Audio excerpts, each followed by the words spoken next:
I will dismiss the introduction of who I am, so we'll move on to the next slide. But really, for Contra Costa County, when you're talking to anybody about trying to do climate change stuff, we really try to do it under the lens of health, partially because asthma is a major issue in our county. And if you see from this slide, what really motivates us for climate action work, building decarbonization, building electrification, or for those who don't know the term, all those terms, all electric buildings is much better for the environment and for our health. So those are the things that kind of motivate us. And when we talk about wanting to do policy for all electric buildings, a lot of questions from the public come up about the grid. And so how do we deal with that, and how do we handle that issue? So next slide, please. Okay, so if I'm a local government and our county does have quite a bit of resources, but there are local governments that don't have a lot of resources to figure out how to answer these questions, how to address them. So what do? You lean on whatever you do have, and these are kind of the resources that we've established in our county, which is our elected officials sustainability committee. You may not have that, that's okay. We also have a sustainability commission. We also have a quarterly forum that we host for our county-wide. That's our sustainability exchange. And then we have what's called the Energy Efficiency Collaborative, which is something I created just a couple of years ago with just my 19 cities. And then we try to put out newsletters with information and content to all of our cities. So for my county in Contra Costa, we have 19 cities, most of which are small to medium size. The largest population is around 120,000 for that city. These cities don't have a lot of resources. They don't have a lot of time. They have to lean on other people to get information about anything about building policy. And that's kind of what our county is trying to do, is take the lead and be a support for any of those cities. Next slide.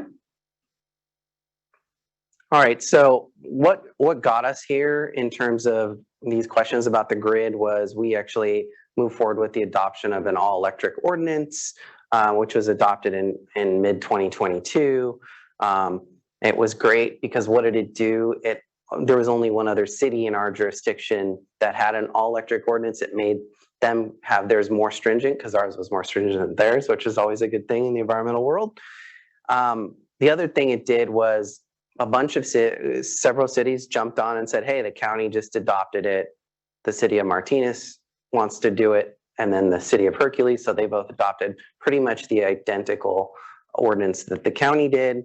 And I've also presented at a couple of city council meetings to present something similar to the county's ordinance for them to consider, and that was for the city of Orinda City Council and for the town of Moraga.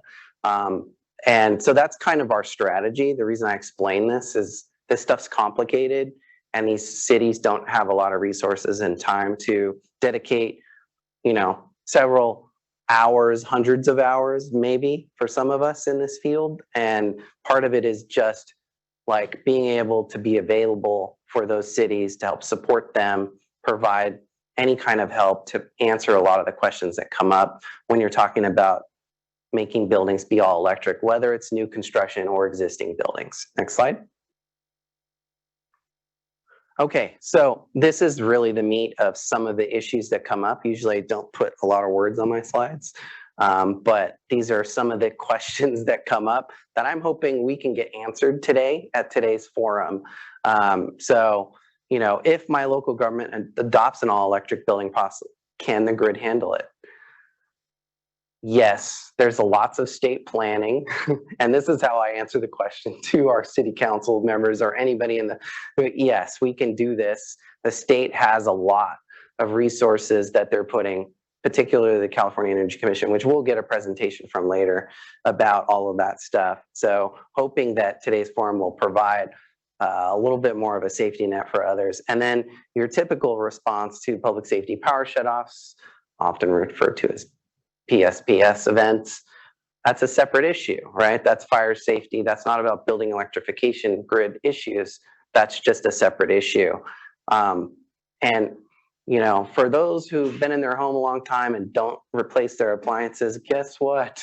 If you install a new, gas furnace or heat, whatever it is that's gas, it requires electricity for it to operate. Hello, those are usually the common issues that come up, right? And then, the big question always comes up: why should we be doing something more stringent than the state? Well, that's up to your policyholders. These are options, and today's forum is really to give you answers on how to do this if you want to do it. And then, what can local governments do to support an all-electric building future? We need to work together. At the end of the day, I like to call it phone a friend. Okay, so if you don't know anybody, or you've heard of some speakers that'll be speaking today. We've dealt with these issues. We've been in front of city council members. We've done this issue before. You need to know who your allies and your resources are, and hopefully today's forum will help for those people who are just thinking about this issue, or their elected officials are considering this, and it's kind of an entry point on the issue. With that, that's the end of my presentation, and I'm really excited to have our next speaker,